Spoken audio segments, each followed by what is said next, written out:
Hello. Hey.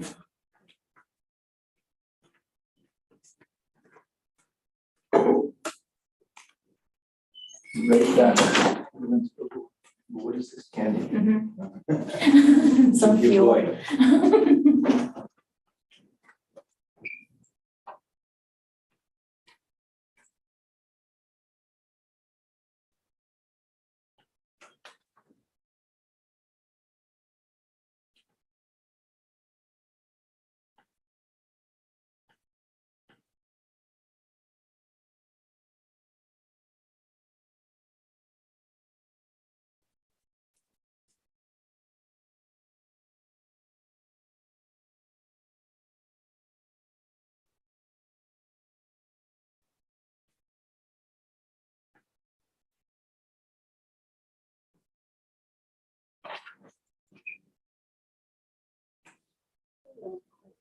Hi.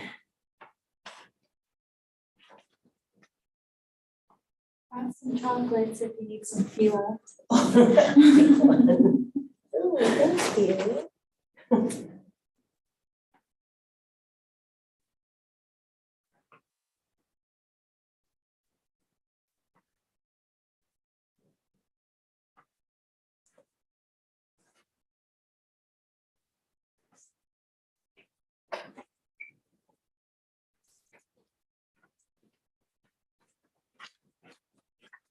Candy. You got Oh, you got it. So Courtney, I'm gonna have one slide I'm gonna share.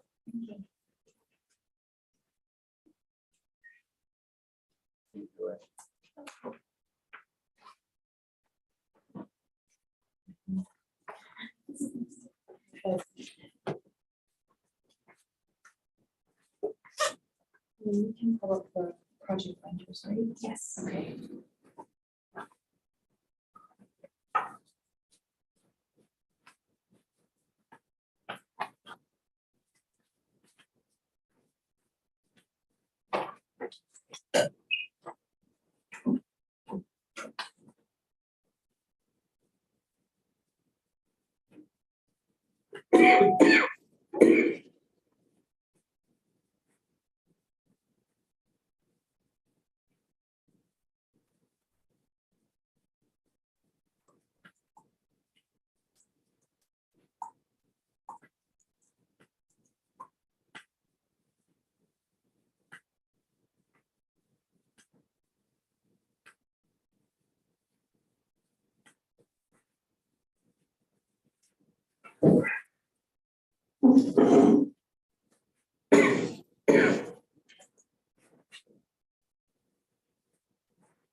So I'm just gonna say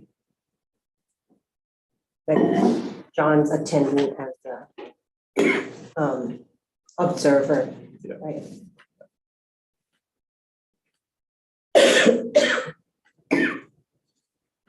And it's Maunakea Steward, no, Strategic Oversight Authority, Stewardship Oversight Authority. Stewardship. Because CMS is Center of Maunakea Stewardship. Yeah. Right.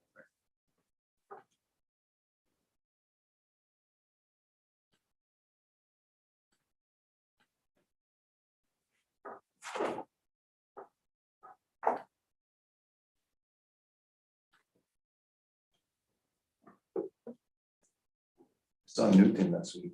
He was over here. They had the Chamber of Commerce after hours. IFA hosted it. Oh, yeah. So he was here. I hadn't seen him in a while.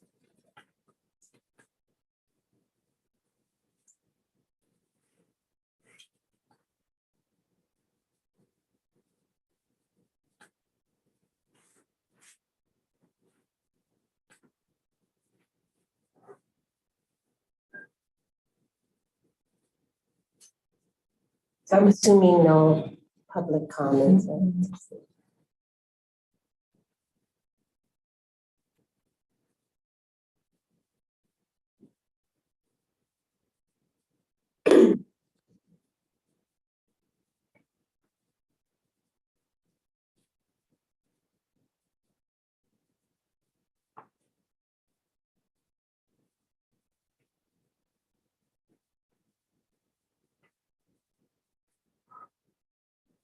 And Stuart and Doug just stay inside, not a panelist, Who? Stuart, Yeah. Hunter and Doug.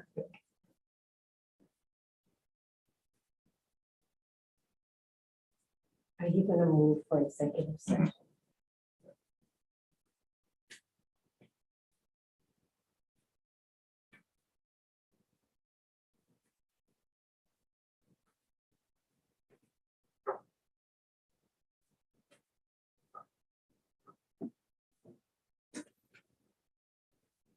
It's here, right?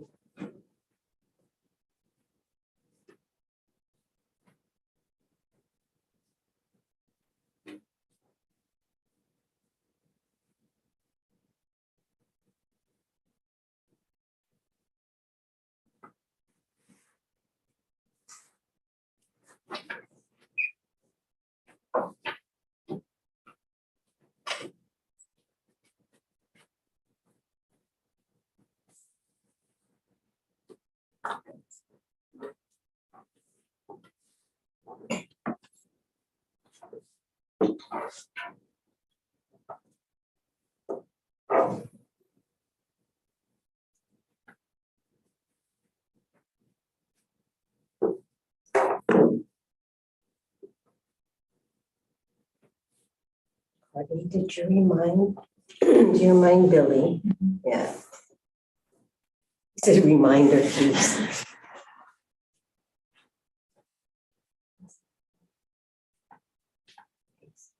He's coming, Julie's coming, and so we're fine. Just Diana.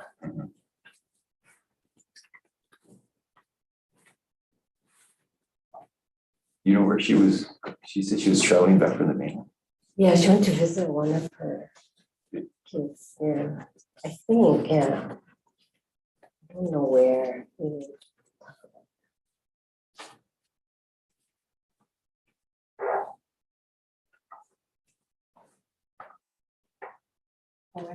Greg, I had a typo on one of the site plan requests. It's the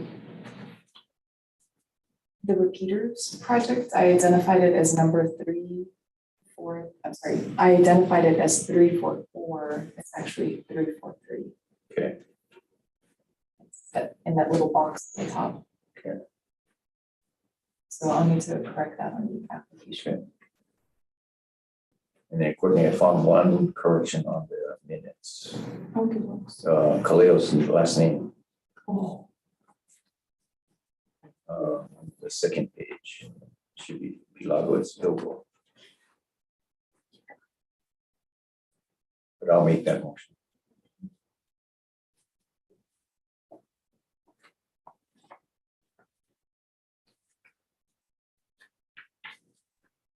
Good afternoon, everyone.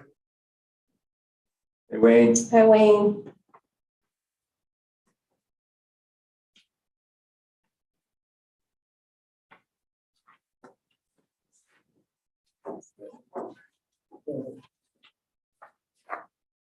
Is Bonnie gonna be able to attend? Oh, okay. Yeah. She just didn't see if she was gonna come or Zoom in.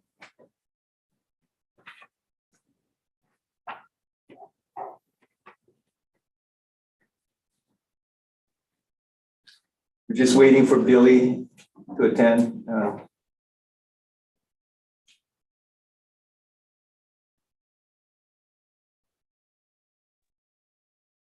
While we wait, can I do a sound check? Was that Andy? Doing a sound check to see if you could hear me. Oh, yeah, can hear you. Okay. Yep.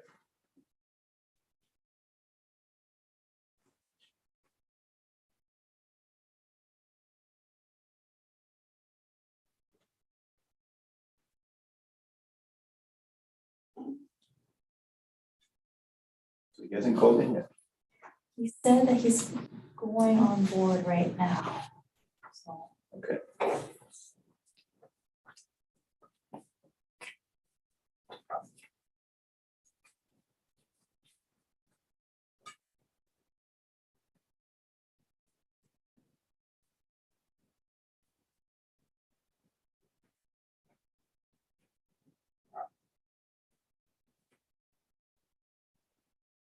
you.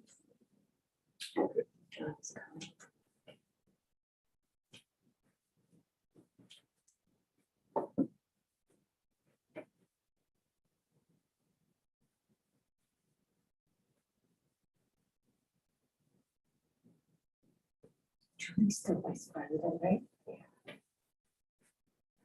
I noticed when you're trying this.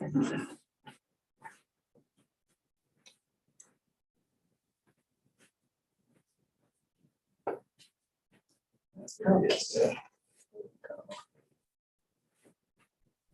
So we have everybody. Yeah. Okay, good afternoon, everyone. I see we have all that is expected to be attending from the MKMB board members. So I'm going to call the meeting to order. It is now 5:04 p.m. And I would like anyone that's board members that are attending by Zoom, if any of you have somebody in the room other than yourself, please raise your hand and announce who that person is. Being that there are no hands. Oh, yes, Billy. Oh. Except I see Pat is leaving right now.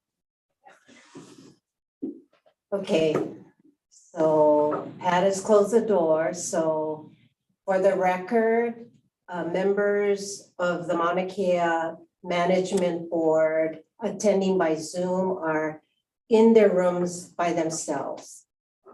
The second thing I wanted to say is there has been no written testimony or public comments received, so we can move forward to the next agenda item, approval of minutes of the August 1st, 2023 meeting. Are there any changes? Yeah, Chair, I have one spelling typo to correct on page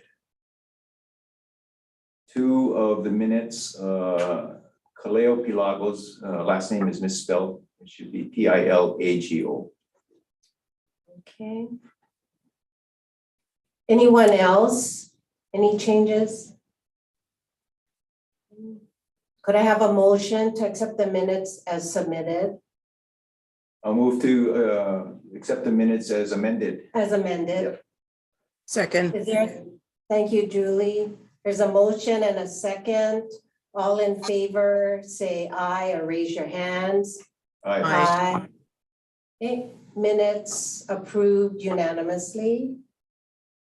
So we will move now to Kahuku report. Chair- Oh, I'm sorry, Yeah. I forgot. I have to step back one. I did want to let the group know that we have John Komeiji, who is chair of the Maunakea Stewardship Oversight Authority. He is in attendance at our meeting, for the record. Welcome, John. Yeah, welcome, Hello. John. Thank you. So. Oh, and, well, no, I'm sorry. I should probably explain that John Komeiji actually has accepted our invitation, asking him to come and join just to listen to what, the Maunakea Management Board process is in light of his role as chair of the MK Authority, and they're having to come up with their own process. He was, Diana and I invited him to join. And so I think he's here today to listen to, what types of issues come up and listen to some of the discussion. Go ahead. Okay, thank you. John, did you want to say anything or no? No, thank you for the invitation. I've been meeting with several of you, so we're just trying to get a better hold of what our processes should be. So I hope to be an observer and listen and learn tonight. So mahalo for the invitation. Thanks. Thank you. You're welcome. Okay, Kahukumana report. Kahukumana held their retreat last month up at Halepohaku. They spent an overnight, so we had a Friday afternoon and an overnight and most of Saturday. The purpose of the retreat was in part for them to revisit their own mission and the role that they play with us and in advising our staff on various cultural matters. But it was also, the purpose was also for them to become familiar with some of the changes that we have been working on up at Halepohaku with some of our operations from a cultural perspective, as well as some of the education and outreach activities occurring at the visitor information station and with our outreach programs. So they had not met some of our newer staff. They had not had an opportunity in the past to spend time with staff, and that turned out to be quite important and impactful for them. Friday afternoon, we had some business to take care of, but otherwise, really the substance of the discussion was receiving an overview of our education and outreach plan that Kaleo is working on. And then they also had time to spend with our lead ranger, Dwayne Waipa, to discuss some of the challenges and issues our rangers deal with on a daily basis in terms of public access. Those discussions proved to be, and others, there were many impromptu conversations they were able to have with other staff over dinner, and we arranged a special stargazing event with our visitor information staff who do the stargazing on a once-a-month basis. So they had many opportunities to have some informal conversations with people, and that proved to be very, very impactful for them. They had not had that kind of opportunity in the past to get to know our people, some of the and hear from them directly some of the challenges they're dealing with, but also to hear some of the work that we've been working on with improving our outreach and education programs. Saturday, we did a summit site tour. One person had not been up there before, others had not been up for a while, and had an opportunity to spend time with some of the rangers that were on duty that day, as well as go to the decommissioning sites, as well as spend some time on the backside overlooking the TMT site and talking about some of the challenges with that project. At lunch that day after we came down, we had a chance to debrief, and as I said, as I've been indicating, the thing that stood out for most of them, the most impactful part of the whole retreat, was just the opportunity to get to talk to our staff and get to understand, how to better be advisors to the folks that are actually doing the work. By understanding the issues that they're dealing with on a daily basis, they felt that they're in a better position to do some of that, to play the role of cultural advisor that we've asked them to play or fulfill. They did do some modifications to their mission statement. They have to review that and clean that up at their next meeting next month. Once that is cleaned up, that'll be put on the website. But they talk about in their mission statement what they would like to achieve through their advisory role to the university, and the review process that they are part of. So it was a very, very good experience, a good time. They enjoyed it. Obviously, everybody ate well, and we like to do it on an annual basis. We hadn't been able to do it for a while just because of COVID, so this was a good time to kind of catch up. So that's Kahukamana report for this month. Any questions? Executive Director's report. Okay, thank you. So I have several different things to cover tonight. First thing is I just want to talk a little bit about the work that CMS has been doing to support the MK SOA and university in this transition process. Obviously, conversations are ongoing now with Chair Komeiji and others about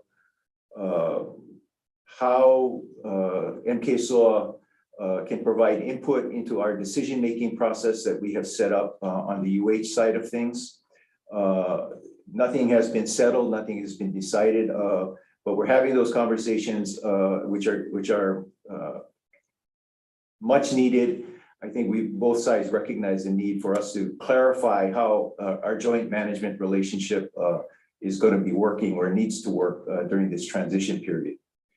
In the meantime, we have continued to offer ourselves to provide orientations, education to board members at their desire. Last week, we held a briefing for MKSOA board member Doug Adams, who is the county representative. We had an opportunity to spend about 2 hours with him going through our operations, our structure, how things work, our finances, our funding, all of that sort of thing. Because as we all know that setting up their administrative systems is going to have to account for all of the things that currently we account for through our systems. So that was a very worthwhile time spent with board member Adams, and we'll continue to offer our time and availability to board members to do more of that at their as they desire or at their request. As you know, as we've said, shared in our meetings before, because of sunshine, we can only meet with 2 of them at a time. So that kind of slows the process, but that kind of onboarding, if you will, is going to be real critical for MKSOA to be able to fully step into and be prepared to fully step into their role as stewards of the Mauna. The next item I have is just a brief update on discussions the Mauna Kea observatories have been having that restarted a couple of months ago. Prior to Act 255, we had been engaged in discussions with the observatories around future leases and what those leases might involve and entail. And there was quite a bit of work that was done with the observatories on developing, I won't call it a term sheet, but the terms and proposed conditions of what future leases might incorporate. Act 255 put a halt to those discussions, but it did ask the Mauna Kea Stewardship Oversight Authority to develop a framework for the future of astronomy on Mauna Kea, which is something that Chair Komeiji is well aware of, that their plan has to incorporate. So in preparation and anticipation of some of those discussions, the observatories have re-engaged in talking about, not so much about leases, but about, what are the things that they would like to offer and suggest be considered as part of a framework for astronomy going forward. So we have a meeting tomorrow with the Mauna Kea Observatory directors where they'll be discussing not so much the framework, but their vision or the elements of a vision for astronomy on Mauna Kea in the future. Obviously, all of that is in preparation for eventually being able to sit down with the authority and to discuss these things. But they want to get a head start on some of that work. I can say that from what I've seen thus far in terms of what people are thinking about and wanting to propose, that a vision for astronomy in the future for Mauna Kea incorporates, I think, everything that Act 255 addresses and intends to address, and a whole lot more, So we're really excited about beginning that work again. Again, it's not so much about leases at this point. It's really about a vision for astronomy that can be shared with the authority going forward. The next item I'd like to update you on is where we stand with our decommissioning projects. I would like to, let's see, pull up a couple of photos here.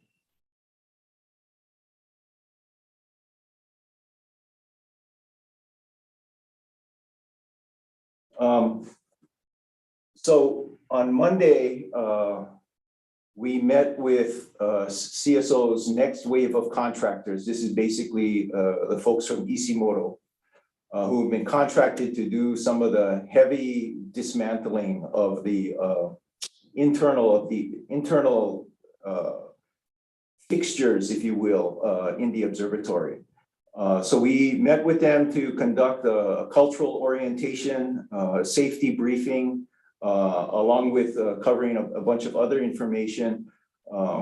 As you folks know, for this particular project, we have layers and layers of oversight that are on site every day. That includes construction monitors, both hired by Caltech, as well as independently by the university. We have archaeological monitors once ground disturbing work starts. We have a cultural monitor and various other people who will be checking in on the project as it proceeds. So we had a thorough briefing. It was really, really good. And Isimoto had a chance to also describe and to talk about their process and what they would be doing up there. So I felt like the team really came together Monday morning. Much to our surprise, by that afternoon, a big portion of the internal workings of the telescope structure, support structure, had been dismantled. What you see here is the truss system that actually held the mirrors of the telescope that had been, the mirrors had already previously been removed. So the truss has now been placed on a platform on the ground, and it will be disassembled and packed into some shipping containers that are on site in preparation for shipment to Chile. One of the interesting things that Caltech has done or is doing with this decommissioning project is that they have contracted with a videographer to help document the process. Part of the purpose of that documentation is to support their public communications about the progress of the project. But the other part of it is to document what's involved in actually dismantling a telescope like this, an observatory. As the Caltech project manager shared at the meeting, it's not every day that a telescope gets dismantled and deconstructed. So part of it will be for their own use in the future. But the progress has been amazing in the last couple of days, and we're really excited by the work that's being done. On the Hokukea side, project has been, the bid has been posted. There is a pre-bid meeting scheduled for September 26th. It will require both a briefing at Halepohaku for all interested contractors, along with a site visit and inspection, which is a mandatory part of the UH process. So that process is moving along as well. We're really excited about that. Okay, the last thing I have are two small projects that are not part of your review, but we are wanting to inform the board of these two projects. These are projects that don't necessarily require a site plan approval or certainly not a CDUP from DLNR. But we are seeking their concurrence through concurrence letter for these projects, and we wanted to make sure that you folks were aware of them. The first project is Gemini. Back in 2019, we got a CDUP approved for them to install some lifelines on the top of around the dome that they could be used for maintenance work. COVID hit, so the work stopped, and then since then it's been determined that probably the anchors that were intended to be put in place for lifelines to be utilized were not going to be, the integrity of the structure was not going to be adequate to ensure the lifelines would hold. So Gemini would like to substitute those lifelines with putting in some handrails for safety. So we have prepared a site plan a concurrence letter that we're prepared to send in. And should DLNR say that they want something more, a site plan approval or something else, we will certainly bring the project back to this group. But this is a project that would not normally require anything more from DLNR. The second project is at RTF. They have to paint the exterior of their building. That again is normally not something that would require any kind of formal reviews. However, it has been determined that there is a small amount of lead in the paint. And so based on that, our environment committee has requested that some additional lead paint abatement and mitigation procedures be implemented as part of that project. So we'll be seeking DLNR concurrence on that project for it to proceed as well. Again, if for some reason DLNR decides that it wants more, we will bring the project back for your review. Any questions on the concurrence that we are seeking for these two projects? Or anything else for that matter? I have a question. So when you say a little lead in the paint, do you have any kind of Yeah, it is. quantifying? Is it very minor? An assessment of the paint chips from a few years ago found that the lead content is something like 0.015% up to 0.019% by weight. And under OSHA regulations, that does qualify it as lead paint, not lead containing paint or lead based paint, but it's still something that really health regulations would kick in. Also, the different measures that Greg had alluded to, they would include testing, and this is toxicity characteristic leaching procedure. That would be capturing all of the paint debris and paint chips and then testing it to see whether any heavy metals would be leached out if it were to be disposed, or to determine whether it's safe to dispose of in regular dump or if they need special handling to dispose of these paint chips. But all of that will be contained and then analyzed and then disposed of as necessary. So how would they do that? Would they lay something down on the ground as a? So there are renovation, it's RRP contractors. These are, repair, renovate, and paint contractors that are certified to handle hazardous materials like lead paint. And they would have the methods for handling this, whether it would be just putting down some kind of grounds covering or enclosing the work area. And also, of course, we want to be protective of the workers, and they would have Tyvek suits, respirators, full covering. Yeah, normally, what I'm familiar with is that they enclose it. Because they're painting the outside, right? Yeah, they have to remove the paint first and then they're gonna paint the outside. Okay, thank you. Any other questions?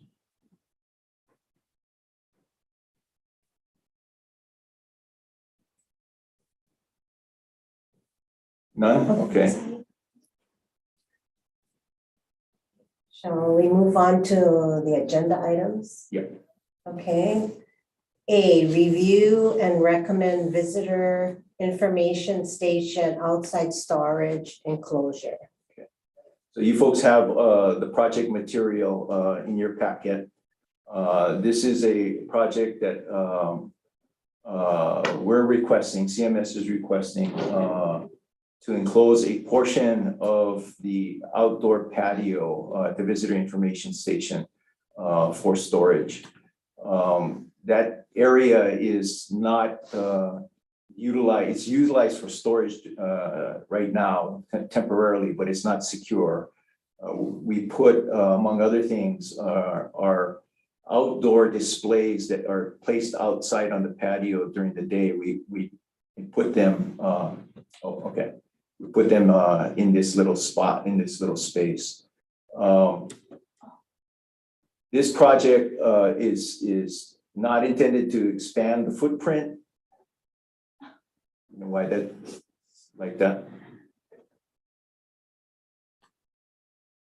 Anyway, well, Courtney tries to fix that. This project is not intended.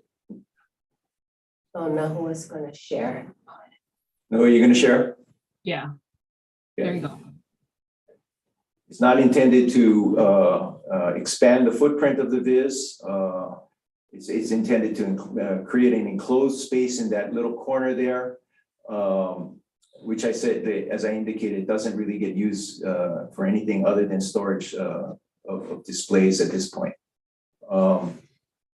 It would all be built and designed to blend in with the architecture of the existing building. This plan will require site plan approval. It has gone through Kahu'ula Environment Committee and did not come back with any recommendations, right? So it's a pretty straightforward project, but it does require site plan approval. Joe, you want to add anything? We think it may require site plan approval. Yeah. Did you mention that it's to create floor space for the upcoming viz renovation? No, go ahead. Aloha again, board members and regents and other guests. So the reason why we're asking to enclose the outdoor area is to create some space for the viz inside as Iniloa helps us to renovate the visitor station for exhibits. So we need to create a secure place outside to move some things that are currently stored inside the visitor station. Nahua, did you want to add anything? Yes, so currently we put everything inside the viz, but because it's the interpretive displays, it's going to be really hard to store. We have a big telescope, a sun's telescope that goes inside the building. We have real pretty displays that all go inside the building. So this will keep it out of the weather, but also so we won't have to pull those things in and out of the interpretive display area.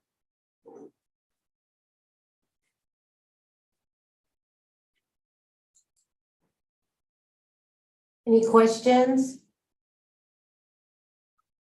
Yes, Billy, you're on mute.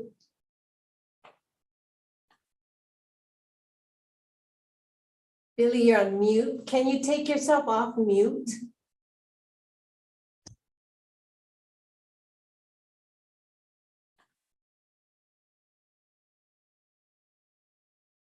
Thank How's you. that? Yep, Great, And a little better. yep. In one of the visions of the center has a pair of what appears to be white rafters going up at roughly almost 45 degrees. And is that part of the architectural design, or is that under construction? And if it's part of the architectural design, how does that fit into the realm of Mauna Kea? I think the white was just a rendering based on the software we're using. All of that is actually brown. It's not going to be white at all. So everything will blend into the current color scheme of the Viz. That was just for visual purposes, so you could see what the rafters would look like. Yeah, but those would be functional rafters with roofing over them. Correct. Yeah. Currently, it all exists already. Right. Yeah. So we'll just be closing that area in, and you can see the rafters are brown. We'll just be closing this area in, although the color scheme will stay the same. Good. Thank you. You're welcome. and Andy, you have a question? Yeah, it's probably trivial. This is a permanent change, correct? Correct. What? Permanent. Yes, yes. Okay. And that area, just so everyone knows, currently it's what we call wasted space. You know, visitors don't use it. All we do is it's just a kind of a alcove that no one uses. So it's just wasted space right now, and we just want to make it more functional.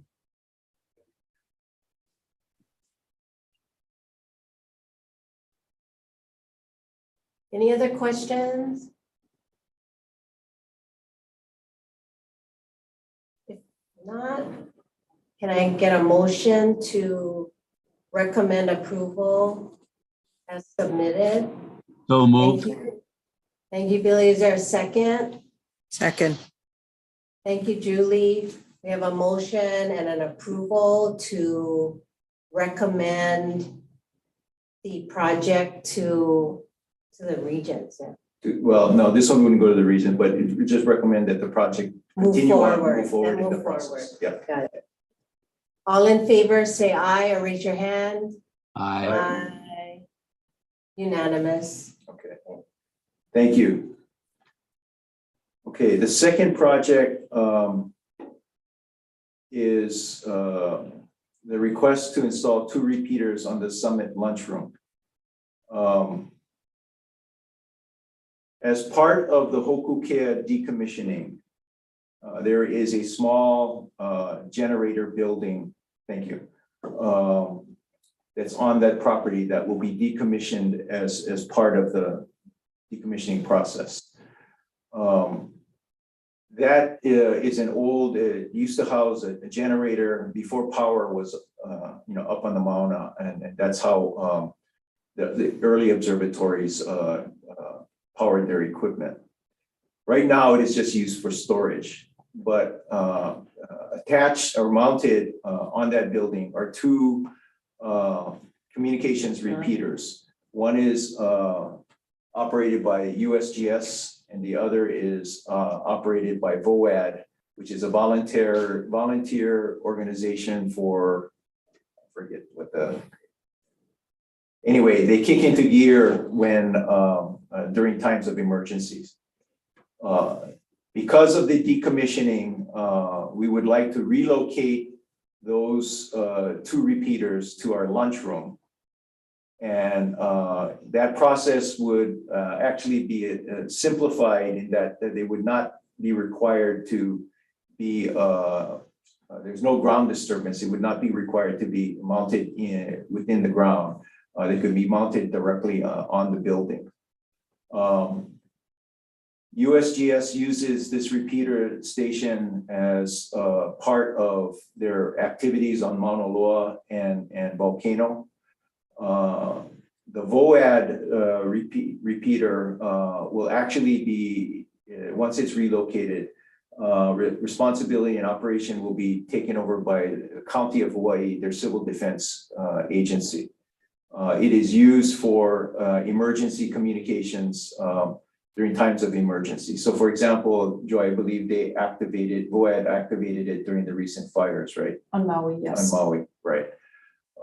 And so it's a critical part of civil defense's communication system here on the island.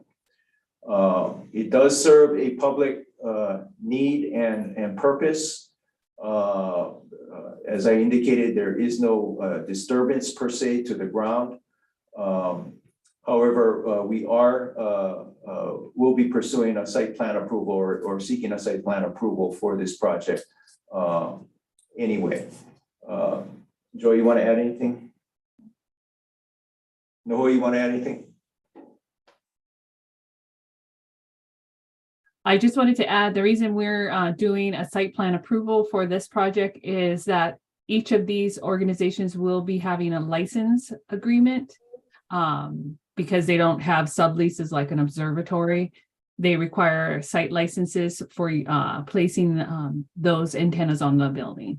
So we're working on that. Before those licenses can be finalized, we need the site plan approval, and that's what we're asking for today, so that we can move forward with that. Thank you for reminding us about that. Yeah. I forgot about that part. Sorry, I have a question. I don't remember. So the lunchroom is not part of Hokukea. Correct. No, Is it, so it's between Hokukea and, or where is the lunchroom actually? the lunchroom is actually past or above Newport. Oh, It's in okay. between UCURT and UH-88. Okay, yeah, the 88. It's actually part of UH-88. You have the map? Yeah. The map of I think I saw UH-88. So it's right next to it. So the UH-88, Is above it, yeah. okay, so it's off, okay, there it is. There's that little white building? Yeah. Okay, got it. So the distance is what, like a mile, less than a mile? Oh, no, it's Like, couple hundred feet. something oh, like that. okay.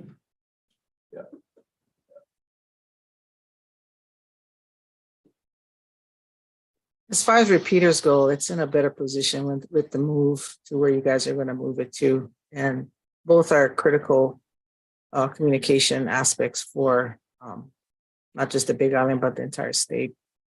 Yeah. Public safety. Yeah, Roberta, we estimated that it would move about 100 yards, I guess roughly northwest. Yeah, 100 yards, okay, thank you. Any other questions?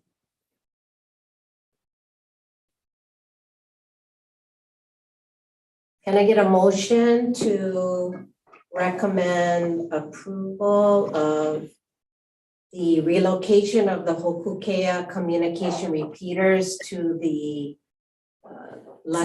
Summit lunchroom building? So moved. Thank you, Julie. Is there a second? Second. Second, thank you, Andy. All in favor, say aye or raise your hand. Aye.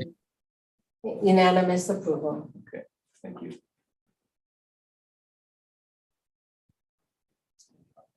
All right, So at this time, Chair, I would like to make a motion to move into executive session to consult with our attorney on questions and issues pertaining to the board's powers, duties, privileges, and immunities and liabilities pursuant to HRS 925A4 regarding the board's process to review and recommend projects. is there a second? Second, Thank you, Billy. Do we have to vote? No. I have a motion and a second. All in favor? So all in favor, say aye. Aye. Raise your hands. Okay, unanimous. So we will now move into executive session and resume once completed. Thank you.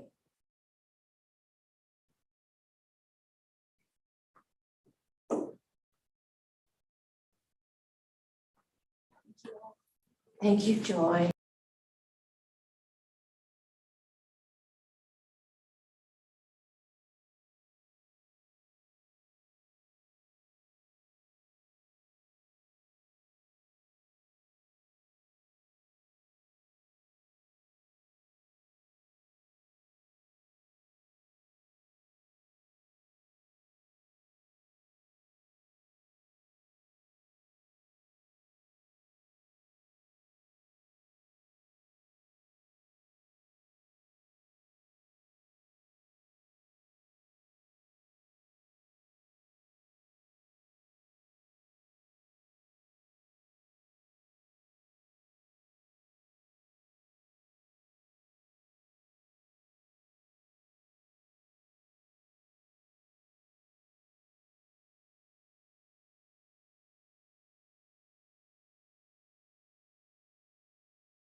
Fine.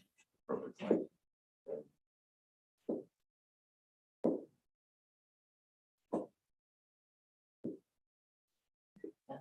So I was telling you that. No, this is Ricky.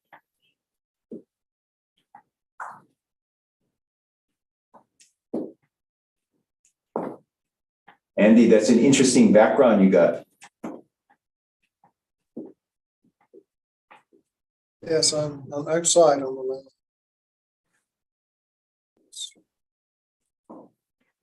That's big alert.